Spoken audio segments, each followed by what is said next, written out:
Craftsman Days are here at Lowe's with big savings on the tools you need. Right now, get a free select tool when you buy the Craftsman V20 2-pack battery kit. Whether it's the backyard, the bathroom, or beyond, Craftsman has the tools to help you power through and get the project done right. Because DIYing is unpredictable, but your tools shouldn't be. Shop Craftsman at Lowe's today. Valid through 6/18 while supplies last. Selection varies by location. Walters is open for every U.S. Women's World Cup match, including this Sunday morning's 5 a.m. start.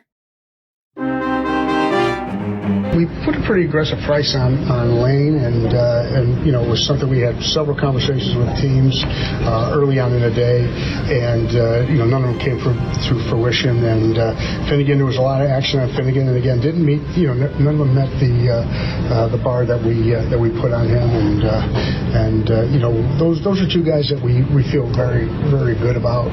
We're very high on both of them. They're good players, but more importantly, they're great guys in the clubhouse. They're leaders in the clubhouse. They both become leaders in the clubhouse. Finnegan's helped a lot of those guys in the bullpen, and when you're building a young foundation like we are here, you've got to sprinkle in some good veteran players, and those two guys are two good players. Lane's a good young veteran player that's just coming into his own, and we felt that it never reached the bar that we set for each player. 3 balls, 2 strikes. Gray to the plate. Swinging a line drive, right field, base hit. Coming in to score, Monasterio. Turang trying to score. Thomas's throw on 2 hops is offline. Milwaukee leads 5-3. 2-run single for Joey Jeimer on the 10th pitch of the at-bat. And Gray has surrendered 4 runs here in the top of the 4th.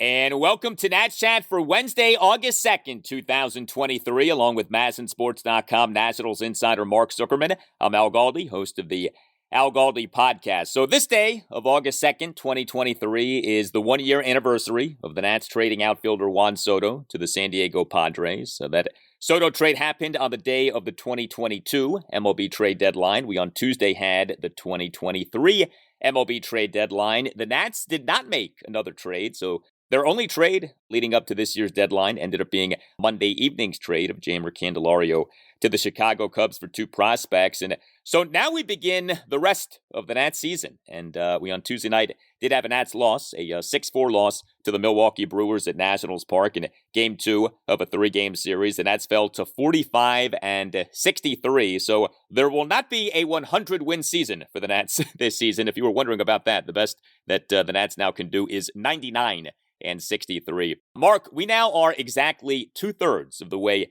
into this Nats regular season. 108 games down, 54 to go. Who knows how these remaining 54 games will go, but we do know that these games are set to include the likes of Lane Thomas and Kyle Finnegan.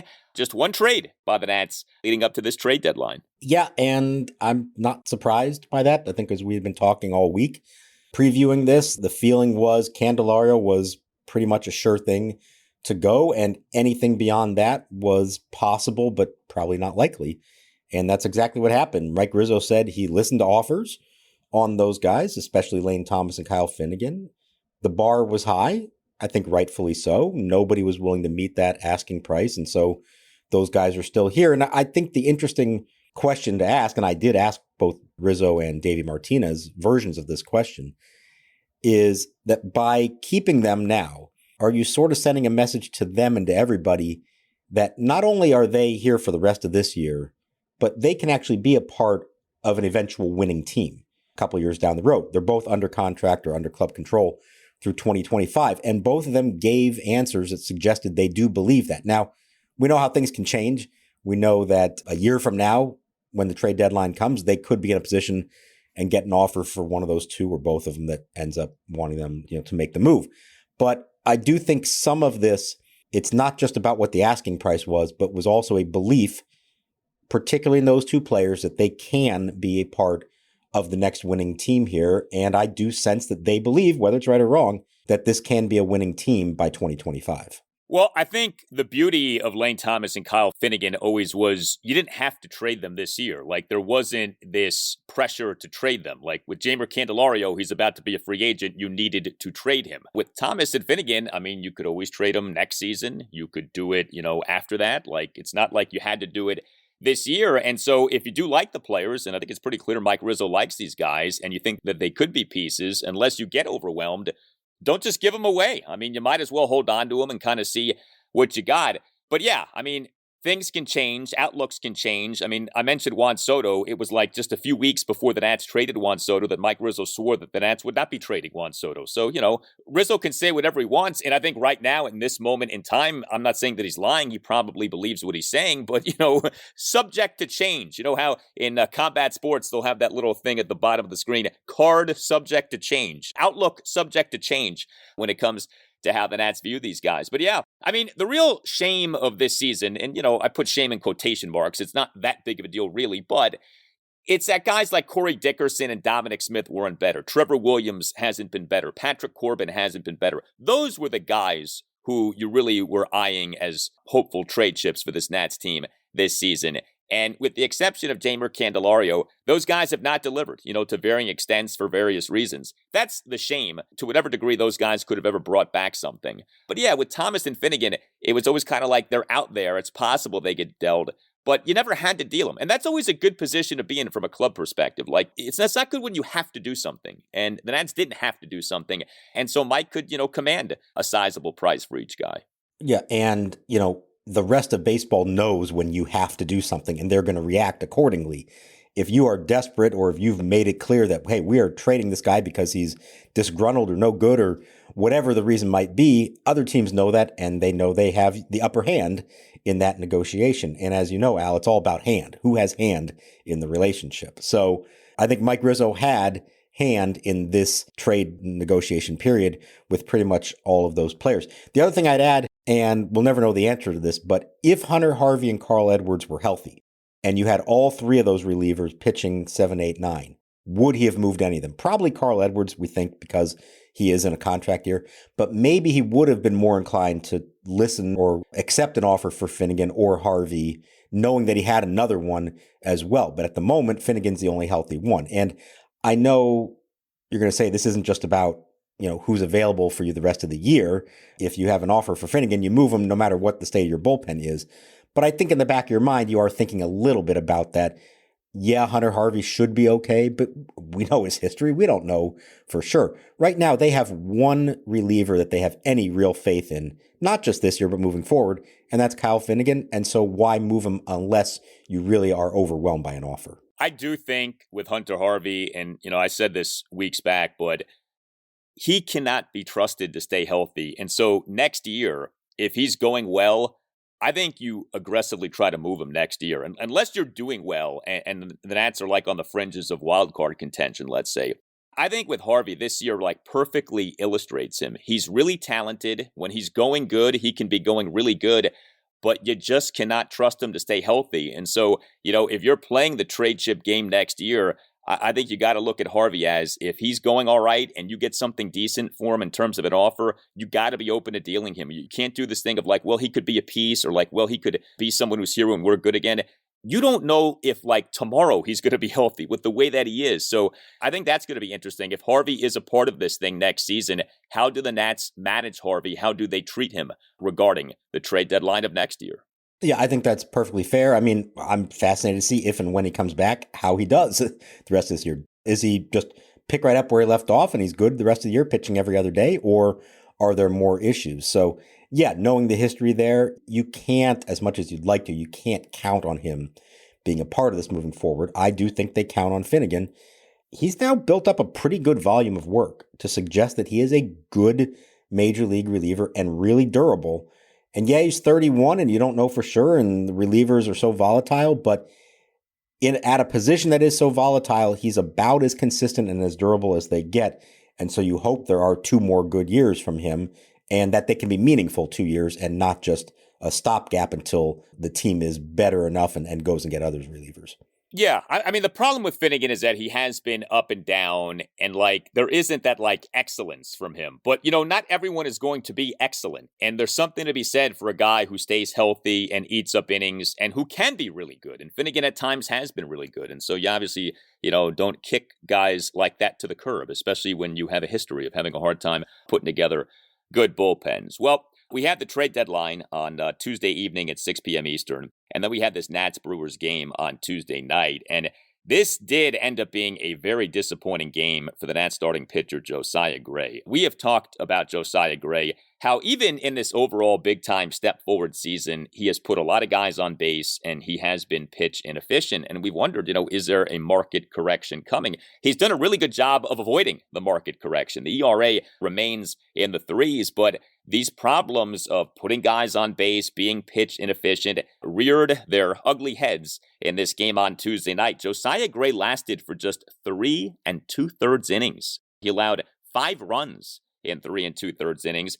He only gave up 4 hits, a double and 3 singles, but he issued 3 walks. He recorded 3 strikeouts. He over his 3 2/3 innings threw a whopping 81 pitches, and nothing was worse than the top of the 4th. Josiah Gray in the top of the 4th on Tuesday night allowed 4 runs on 3 walks and 2 2-out, 2-run singles. He, in the inning, threw 37 pitches. This was the half inning that refused to end. Gray issued a 1-out 4-pitch walk of Willie Adames. Gray issued a 1-out walk of Sal Frelick, despite him having been down at 1.12. Gray issued a 2-out 5-pitch walk of Andrew Monasterio. Gray gave up a 2-out 2-run single by the Brewers' number 8 batter, Bryce Terang, up the middle to tie the game at 3, despite Terang having been down at 1.02. And Terang then had an uncontested 2-out steal of second base. And Gray gave up a 2-out 2-run opposite field single by the Brewers' number 9 batter, Joey Wiemer, to right field for a 5-3 Brewers lead. That single by Wiemer concluded a 10-pitch plate appearance in which he was down in the count at 1.12. So note, not just all of these pitches, but put away opportunities for the likes of Frelick and Terang and Wiemer, and Gray did not put these guys away. And so this 4th inning went on and on and on, and Josiah Gray ended up not even completing 4 innings in this outing. This was tough. I actually thought it was pretty good for 3 innings.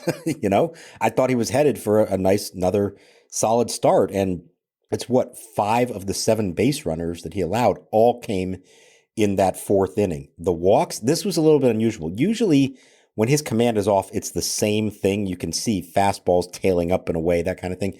This was everything all over the place. He was missing high, wide, low to the other side of the plate. He was missing with all of his pitches.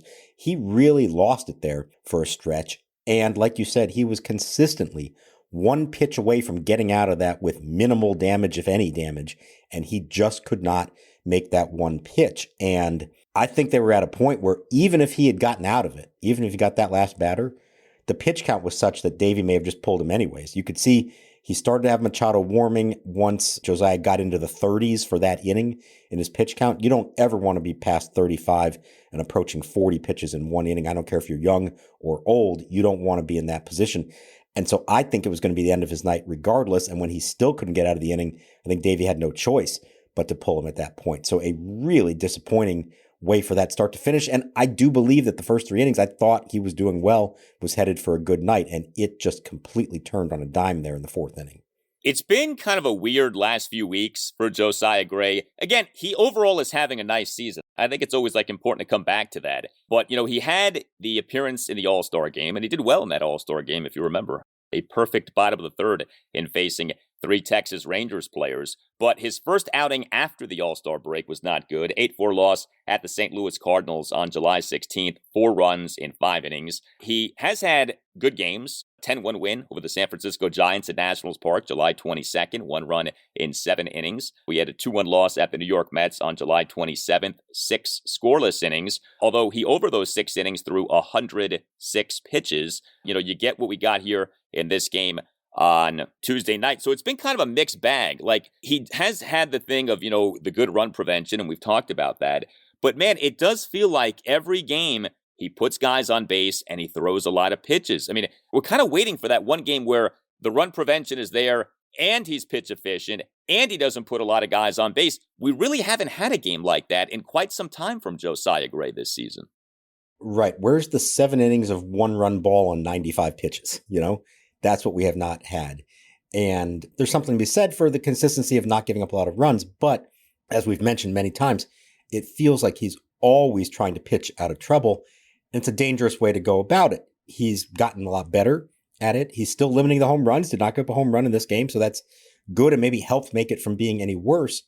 But you got to have enough quick innings and to sustain that through a start to give you a chance to go deep in games. I'm not saying this is somebody who should be giving you 7 innings every time he takes the mound, but it would be nice to think that every few times that it's a possibility, or at the very least that he reaches the 5th or the 6th with a pitch count that is in the 70s, 80s, and at least gives him the opportunity to get there if he can finish strong.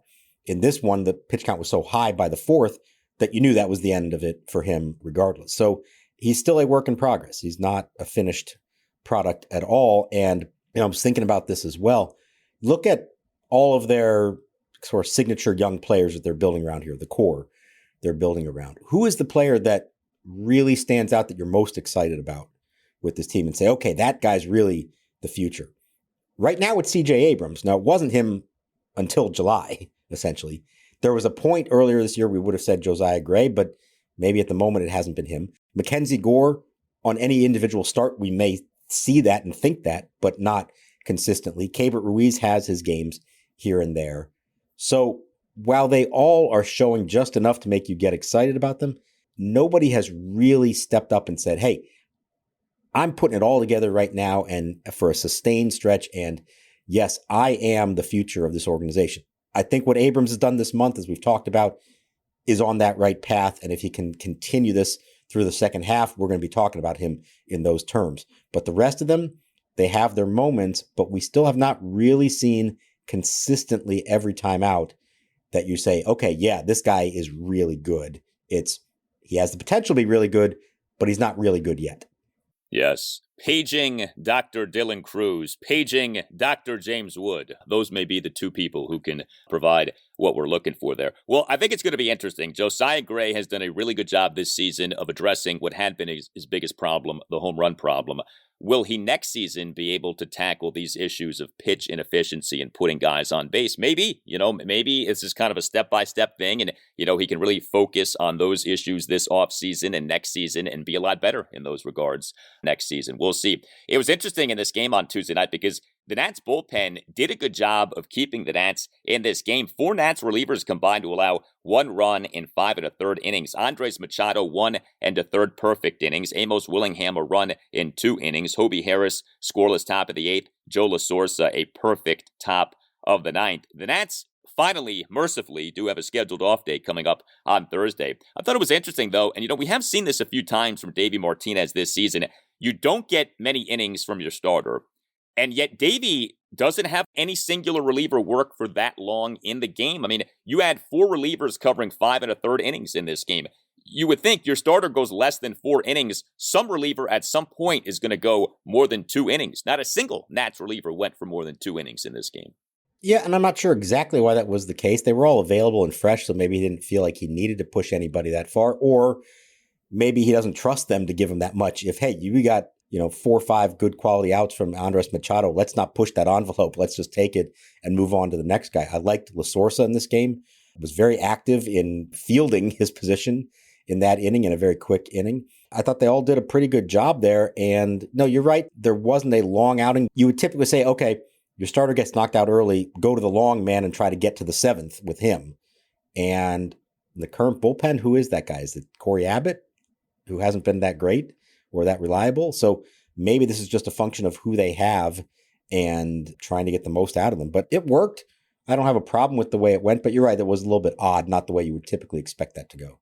And the guys ultimately did a good job. And, that's what, of course, matters the most. But while the bullpen kept the Nats in this game, the offense, for the most part, did not do its part. The Nats for this game, 4 runs, just 7 hits, just 2 walks. Nats did go 3 for 7 with runners in scoring position. We had 2 Nats who had multi-hit games, but each of these guys also got thrown out on the base paths. Talking about C.J. Abrams and Dominic Smith. So Abrams on Tuesday night as the Nats starting shortstop and number one batter, 2 for 4 with a double and a 2-run single. Abrams in a Nats 3-run second, a 2-out bases loaded 2-run single to right field for a 3-1 Nats lead, and yet another big hit by C.J. Abrams, although he did get tagged out for the 3rd out in trying to retreat back to first base. But Abrams in the bottom of the 5th had a 1-out double to right field on a 1-2 pitch, and Dominic Smith, he on Tuesday night as the Nats starting first baseman, number 4 batter, 2 for 4 with 2 singles and a stolen base.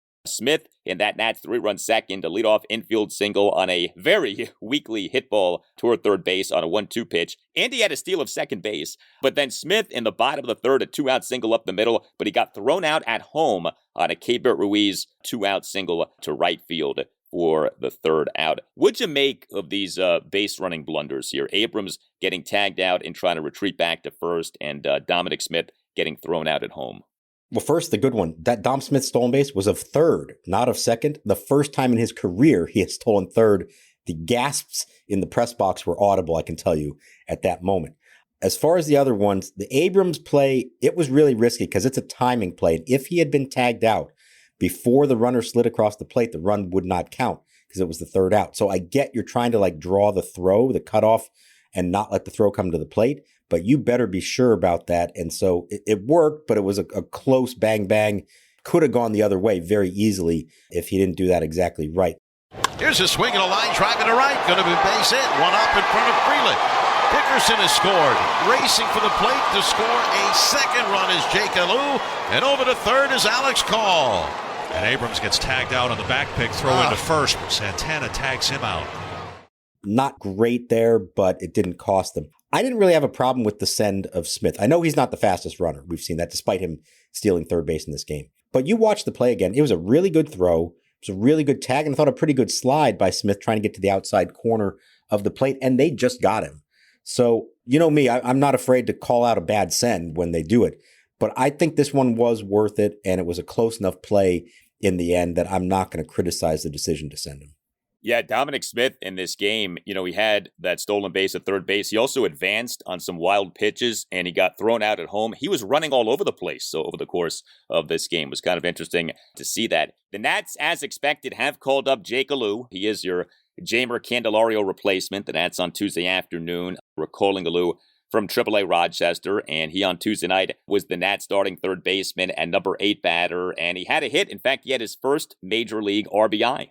Alou went 1 for 3 with an RBI single, also had a stolen base, did strike out twice, but Alou in that Nats 3-run second, a 2-out RBI single up the middle to tie the game at 1, and he had a steal of second base. I was glad that Alou was a starter. I really hope that we see a lot of Jake Alou starting at third base. I don't know that there's much of a point anymore with Ildemaro Vargas. And by the way, Vargas, who had been hitting well this season, his numbers have come down. He's not been hitting as well lately. Alou, though, is so interesting. So, age 26 season, the Nats took him out of Boston College in the 24th round of the 2019 MLB draft, and yet he has fought his way to the majors. I give this guy a lot of credit. He has hit his way into the majors. Alou last season, 567 plate appearances for AA Harrisburg and AAA Rochester, OPS of 871. Alou this season for Rochester, 330 plate appearances, OPS of 788. Your 24th round pick, you are handed nothing in terms of making it to the majors. The fact that he has gotten here, and, gotten here in 4 years. I mean, it's not like it took him, 10, 12 years to make it to the majors. He made it here in 4 years off being a 24th round pick in 2019. I think that says a lot about Jake Alou. You can't even make it as a 24th round pick anymore because there is no 24th round anymore. The draft has been condensed to 20 since then. So yeah, all the credit in the world to Jake Alou, who, if you look at him, is not a physical specimen. He'll be the first to admit it. I kind of look eye to eye with him. I can't say that a lot about a major league players, but he has always been able to hit. And he's not made excuses for any of it. He has just gone out there and done what he does at every level. He's not considered a top prospect. I think we know the Nationals have at least one, if not two, very highly touted third base prospects who are behind him, at least as far as their minor league level is concerned. But eventually they're going to be ready and they're going to get the opportunity no matter what when the time comes. But until then, this is Jake Alou's job to lose, or at least a chance to make a name for himself and show that he can be a big leaguer in the long term.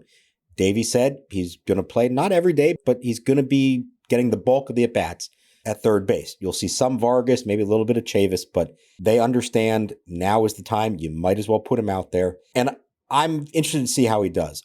When he was up earlier, it was only for about a week, and he's coming off the bench, and they actually had him in left field more than anything else. And so never really got a chance to find a groove. If he's starting 4 or 5 times a week and playing a more natural position for him, I think you're at least giving him a chance at some success. So let's see. Nice RBI single in this game. Good to see that. Need to see more of it, of course, but it's right there for him. You know, he's waited for this opportunity.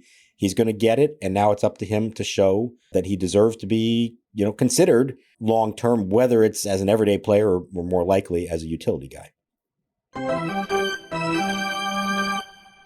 Hey guys, it's Al Galdi for Window Nation. Well, the heat, the humidity, the sky-high temperatures, they all are here. And all of this is forcing your air conditioning into overdrive, leading to ultra-high energy bills. The solution, new windows from the folks at Window Nation. And Window Nation right now is offering a sensational deal to listeners of the Nat Chat podcast. Right now, no money down, no payments, and no interest for 2 years, plus 50% off all styles of windows. And if you call this week, you get an extra 10% off.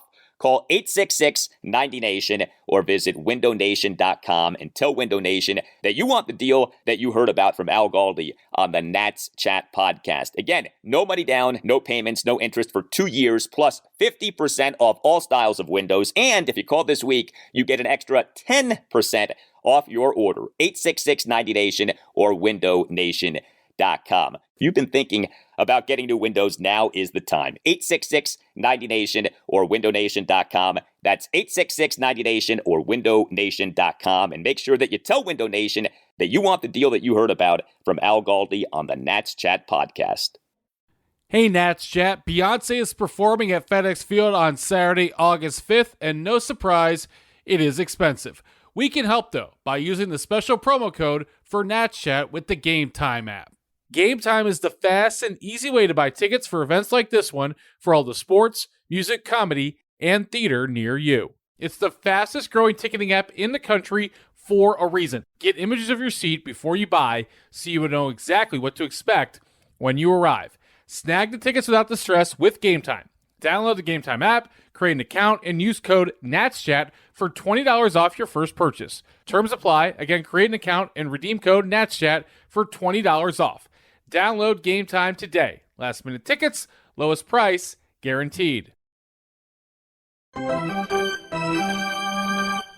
The same level, constant communication. Where Mark and I talk 10 times a day. During the deadline the last couple of days, we've talked 20 times a day. But the decisions we make haven't changed. We do business the same way we've done today as we did 17 years ago when I started. It's a collaboration. It's a communication, and everything we do is in a team effort. So nothing's changed in that realm, and Mark's been supportive of me and of us throughout my tenure here, and I think he's still in that mode. All right, before we call it a show, we do want to play something for you. So, now that we've gotten past the trade deadline, this is kind of like an oh, by the way, that's actually a really big deal. Mike Rizzo and Davey Martinez are on expiring contracts. We are dancing this dance once again. It was on July 2nd, 2022, that the Nats announced that they had exercised the 2023 contract options on Mike Rizzo and Davey Martinez.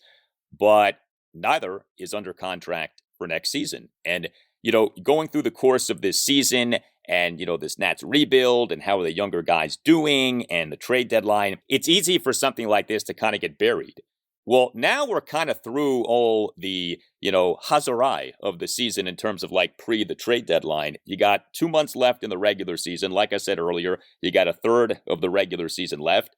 And, you have this wide open space in front of you. And it's the top guy in baseball ops is not under contract for next year. And the field manager is not under contract for next year. This was Davey during his pregame session with reporters on Tuesday on his uncertain future. I say this every day.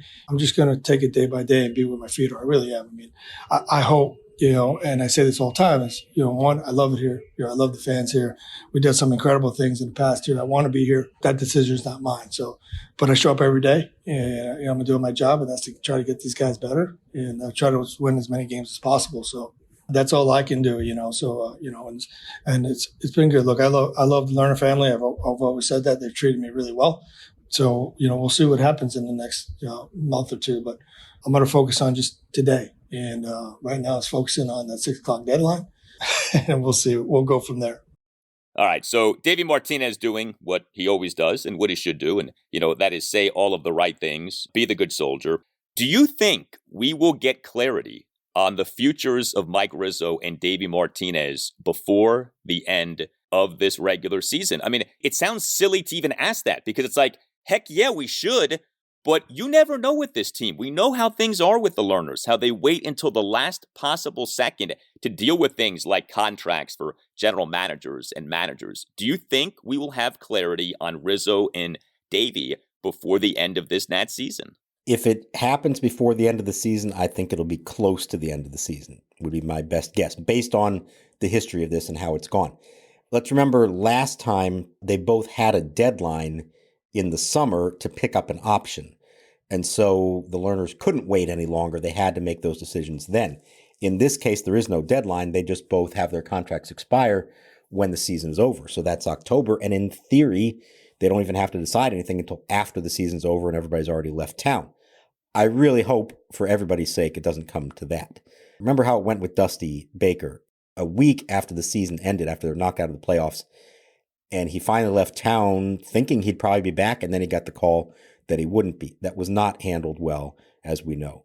It's easy to forget now the history here of just how frequently the Nationals were changing managers prior to Davey Martinez. It was every 2 years, essentially. Nobody had completed 3 full years. Well, Davey's now about to complete his 6th full season as manager. It's pretty remarkable when you think about it. Well, let's start with this. If the Lerners still own the team at the end of the season, and I think there's every reason to believe they still will, that would be a remarkable shift in the way things have gone for that to happen before then. If they still own the team, I cannot see why they would, at this stage, decide they were going to start over at either the GM or the manager's position. Where they are in the rebuild right now, don't you kind of have to let them see it through and get another chance?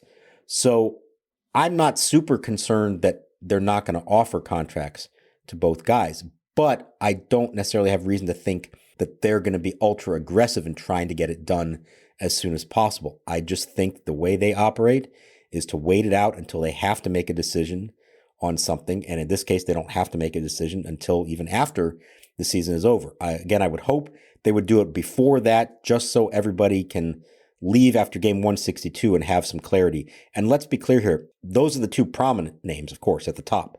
But everybody who works underneath both those guys is in the same boat. And everybody who works in the organization has just been on pins and needles waiting and wondering what's going to happen. Are they going to overhaul everything, or are they going to retain these guys? And then there's the question of, if you do invite them both back, for how long? Are you offering them 1 year? Are you offering them 2 years, 3 years? Their track records suggest that they should get many years. But given the uncertainty situation at the top of all this, I would not be surprised if it's shorter term than you would think under normal circumstances. And then how do those guys react to being given offers that are maybe not as good as they want? So there's a lot there, I get. But I do think ultimately, barring something really crazy happening here in the final 2 months of the season, I think they'll both be invited back, but I don't have reason to believe that that's going to happen soon. I would imagine it's later on in the year.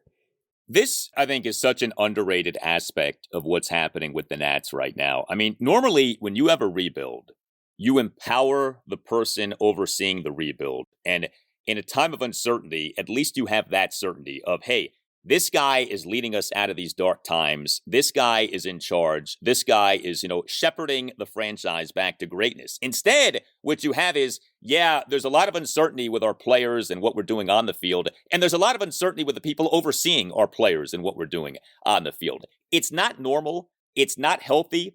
The Nats are really lucky that Mike Rizzo is such to where he at least has sort of learned to work this way and operate this way? Because I think there are a lot of people in sports who would have said the heck with you guys and walked away a long time ago for more contractual certainty. And, there's also this. Regarding all of those people like under Mike Rizzo in baseball operations, we have no idea. Like, what if there are really good, bright, young people in the Nats organization who, because of the uncertainty, end up leaving for greener pastures?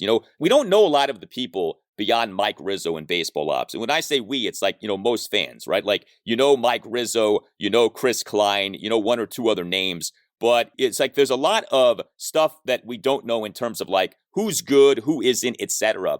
And we'll never know, like, are there good people who leave because Mike Rizzo isn't under contract beyond this season? Are there good people who choose not to come here because Mike Rizzo, it feels like year to year, is, going 1 year contract to 1 year contract? It's not good. When you are embarking on a rebuild, you want to have at least that certainty with the people running things. And that the Nats don't have that. It's so bizarre. And it's not the way to do this. And, that doesn't mean that this can't work, but this is not how you would draw it up.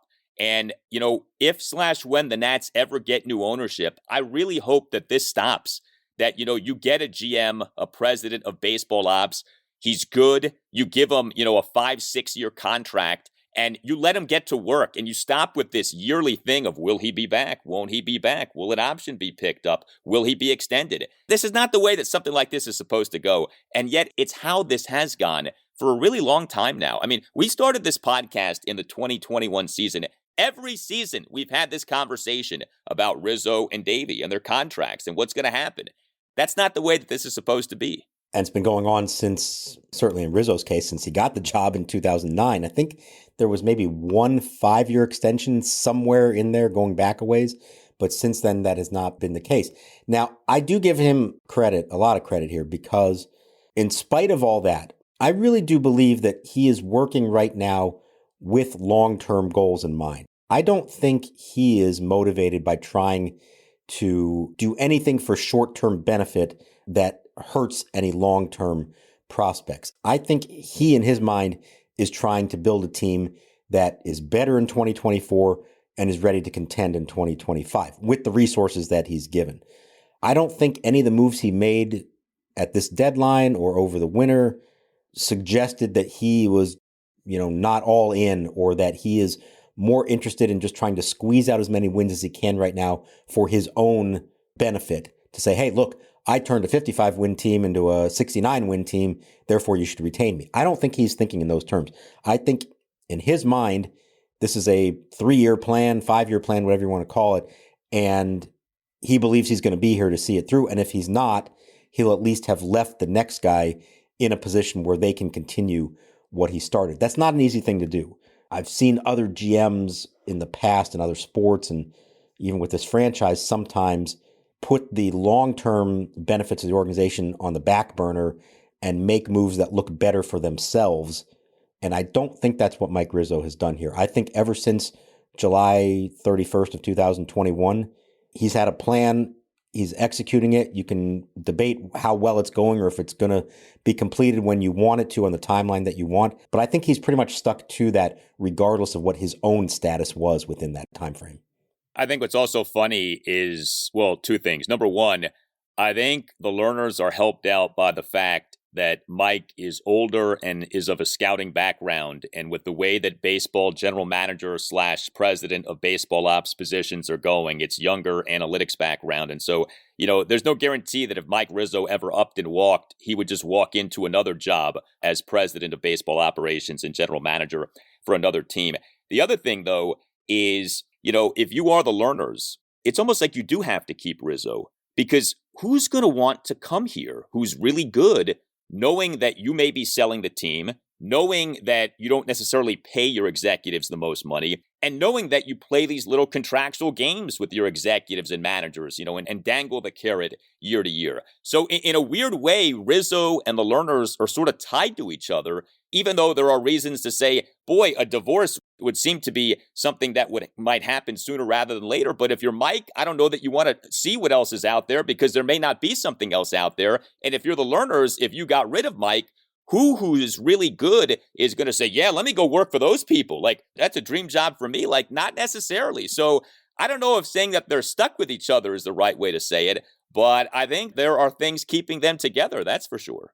The devil you know is better than devil you don't know, probably in both sides of that relationship. I think a few years ago, there was some speculation that, hey, if the Cubs job ever opened up, Mike Rizzo, Chicago native, maybe he'd want to go back there. Maybe the Cubs would try to knock his socks off with an offer. That never really came to fruition. And at this point, over the age of 60, I agree. I don't necessarily think there is another GM job for him. Maybe somewhere along the way, he actually decides he'd rather move up the ladder and just be more of a president and let somebody else handle the day-to-day operations.